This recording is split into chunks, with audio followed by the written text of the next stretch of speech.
राधे राधे सभी को। स्वागत है आप सबका मेरे YouTube channel past life journey में। आज फिर से मैं आपके सामने हूँ पास्ट लाइफ रिग्रेशन की एक ऐसी रियल स्टोरी लेकर जो आपको ये समझाएगी कि जो हमारे आज के डर हैं इस ज़िंदगी में, ये एंजाइटीज़ जो हमें हैं, तो इन सब का कनेक्शन हमारी इस ज़िंदगी से नहीं है। ये हमारी इस ज़िंदगी की देन नहीं है, बल्कि ये उस जन्म की वजह से हैं, उस पिछले जन्म की वजह से है हमारी, जिसमें हमारा कुछ कड़वा, कुछ अधूरा सा अनुभव रहा होता है। तो एक भाई साहब आए थे हमारे पास।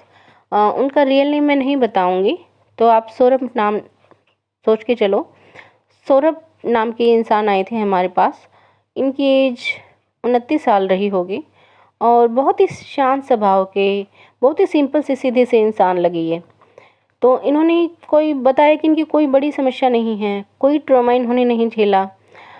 इनकी फैमिली में भी सब कुछ बहुत अच्छा है, सभी रिश्ते बहुत अच्छे हैं, माँ बाप बहन भाई दोस्त सब कुछ इनकी लाइफ में बहुत अच्छा है, जॉब भी बहुत अच्छी है इनके पास। लेकिन इनको प्रॉब्लम है, तो बस एक ये प्रॉब्लम है कि एक अजीब सा डर है जिसे बचपन से झेल रहे हैं। लगातार ये डर इनका पीछा कर रहा है। इनको लगता है कि कोई इनके पीछे चल रहा है। इनको लगता है कि वो इन्हें मारेगा तो नहीं, लेकिन कोई ना कोई नुकसान इनको पहुंचा देगा। जब ये रात को अकेले चलते हैं तो इनको बहुत डर लगता है। सड़कों पर, सुनसान जगह पर ये चलते हैं तो इन्हें लगता है कि इनके पीछे से कोई आ रहा है और इनकी धड़कनें बहुत तेज होने लगती हैं। पसीने छूट जाते हैं, हथेलियाँ पसीने से भीग जाती हैं और इनको लगता है कि कोई पीछे से पुकार देगा इनको, इनका नाम लेगा, और कांप जाते हैं बिल्कुल। तो कई बार जब सड़क पर चलते हैं तो ये डर के मारे गिर भी जाते हैं और जो आसपास के लोग होते हैं वो इनसे पूछते हैं जबकि क्या हुआ है तुम्हें, कैसे गिर गए। तो ये कहते हैं कि पता नहीं, कुछ डर सा लगा है, बचपन से ही ये मेरे साथ है, मुझे खुद नहीं पता मुझे क्या होता है। तो ये बताते हैं कि ये डर कहाँ से आया मुझे नहीं पता, ये मेरी बचपन की देन है, कहाँ की देन है मुझे कुछ याद नहीं है।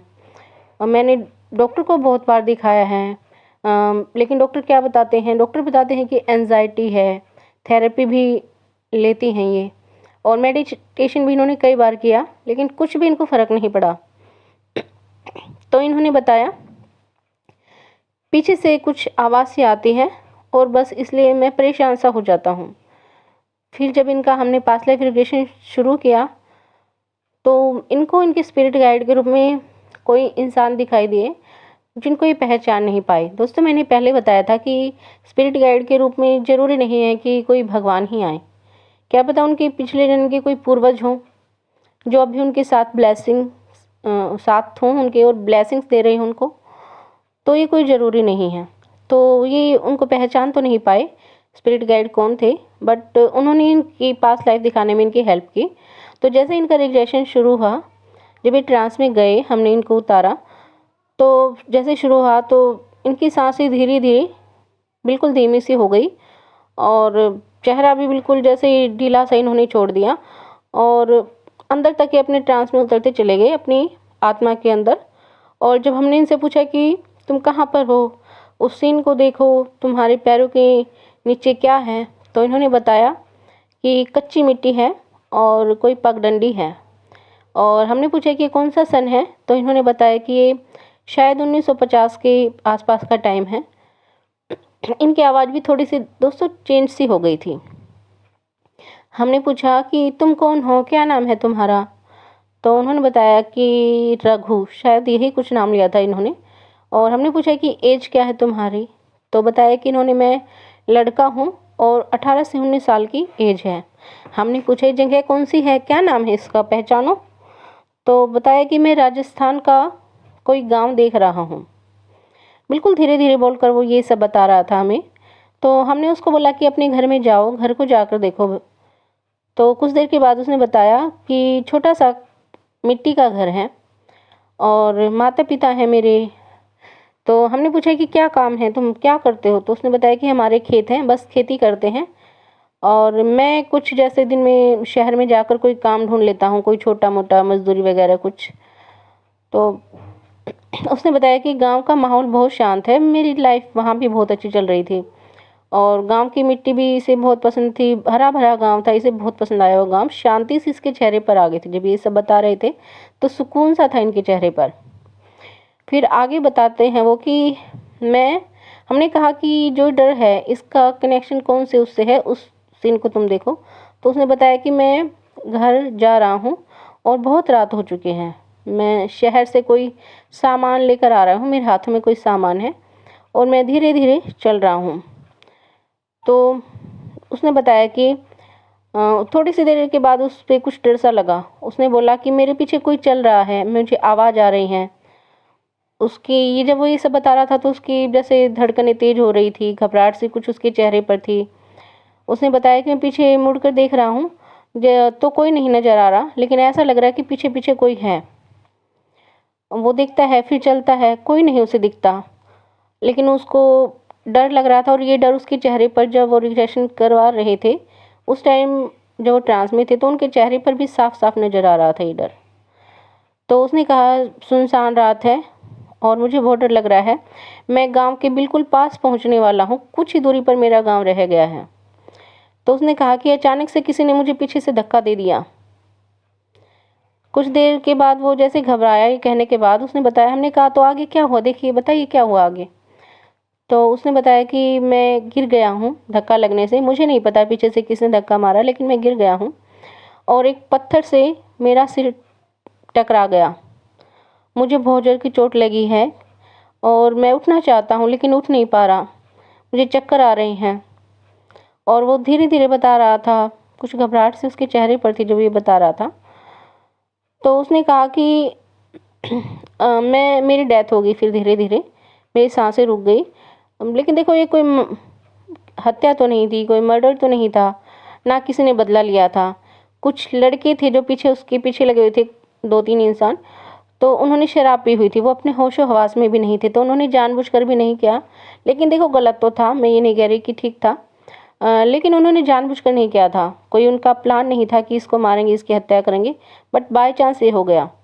तो जैसे ही ये हुआ तो उनके घर वालों को भी उनको नहीं पता लगा, सभी गांव वालों को जब वो अगले दिन उन्होंने देखा तो उनको भी ये लगा कि जैसे ये कोई सामान्य सी डेथ हुई है, पत्थर से टकरा गए हैं। उनको ये नहीं पता लगा कि किसी ने इनको पीछे से धक्का दिया था, ये उनको बात तक भी नहीं पता लगा। तो जैसे उनकी सोल बाहर निकली तो उन्होंने बताया कि मैं ऊपर से देख रहा हूँ, मुझे अब कोई दर्द नहीं है जो पहले था, लेकिन वो आवाज़ है वो आज भी मेरे साथ है, उस जो मेरी डेथ हुई थी तो उससे मुझे अभी डर लगता है। तो जब ही उसने कहा तो हमने उनको बताया कि देखो ये जो हुआ है, तुम्हारा डर है, तुम अब वो नहीं हो, तुम अब सौरभ हो, तुम रघु नहीं हो। तो ये आवाज़ तुम्हारा पीछा नहीं कर रही, इस एनर्जी को यहीं पर छोड़ दो।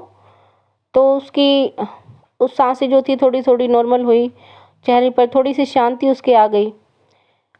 इसके बाद उसका जो ये डर था थोड़ा थोड़ा सा कम होना शुरू हुआ। उसे लगा कि हमने पूछा कि अब कैसा लग रहा है, रिग्रेशन जब उनका ख़त्म हुआ तो पूछा कि भाई कैसा लग रहा है, तो उसने बताया कि हाँ अब थोड़ा सा ठीक लग रहा है, शायद अब मुझे डर नहीं लगेगा। उसने बताया 60-70% तक ये डर अब उसका ख़त्म हो गया है। तो जब उन लास्ट टाइम में उनकी स्पिरिट गाइड के पास फिर से लेकर जाएगा तो उनको यही बताया उन्होंने कि इस लाइफ का जो इनका लेसन है ये शांत है, शांति इनको चाहिए, शांति ही, शांत रहना, जैसे भी सिचुएशन हो उसमें शांत रहना इनका लाइफ का लेसन है। और बस यही बताया स्पिरिट गाइड ने, और यही कहा कि बहुत अच्छा है, आगे पिछली लाइफ भी इनकी ऐसी बुरी नहीं थी, बट देखो मौत है, आनी होती है तो आ गई, कोई ऐसी दिक्कत नहीं है, लेकिन वैसे लाइफ इनकी बहुत अच्छी है और आगे भी बहुत अच्छी रहेगी। तो दोस्तों ये थी एक छोटी सी स्टोरी। तो कई बार ऐसा हो जाता है कि कोई डर हमें बचपन से होता है, लेकिन उसकी जड़ कहाँ होती है, उसकी जड़ होती है हमारे पिछले जन्म में। जब हम पिछले जन्म में जाकर देखते हैं, अपनी कॉन्शियसनेस के साथ जाकर उस चीज़ को जब हम देखते हैं तो हमें समझ आती है कि ये डर हमारा अब नहीं है, जो वो हुआ था वो पहले हुआ था और एक घटना थी, एक कुछ होनी थी जो होनी थी, ठीक है, इसको चेंज नहीं किया जा सकता था। ये चीज़ उसको समझ आती है और जब समझ आती है उसको ये बात, तो ये डर उसका ख़त्म हो जाता है। और अब हमें पूरा यकीन है कि उन भाई साहब का डर आगे बिल्कुल ख़त्म हो जाएगा। वो अकेले रास्ते पर जा पाएंगे, सड़क पर बिल्कुल नॉर्मल होकर चल पाएंगे। टाइम लगेगा थोड़ा सा, लेकिन बिल्कुल नॉर्मल वो हो जाएंगे। आधी से ज़्यादा बीमारी उनकी कट चुकी है, लेकिन बिल्कुल नॉर्मल हो जाएंगे। उनकी दवाइयाँ वगैरह हैं वो सब छूट जाएंगी। तो ये कहानी आप सबको कैसी लगी, आप कमेंट करके ज़रूर बताना। अगर स्टोरी अच्छी लगी हो तो, अगर चैनल पर नए हो तो सब्सक्राइब जरूर करना। और अगर किसी को पास्ट लाइफ रिग्रेशन का सेशन लेना है तो हमारी इंस्टा आईडी पर कांटेक्ट करें। इंस्टा आईडी है पास्ट लाइफ जर्नी, जो चैनल का नेम है, क्योंकि पहले जो थी वो अब हमने चेंज कर दी है। तो अगर आपको अच्छी लगी हो तो कमेंट जरूर करना। और जब तक हम नई कहानी लेकर आते हैं तब तक के लिए आप सभी को मेरी तरफ से बाय।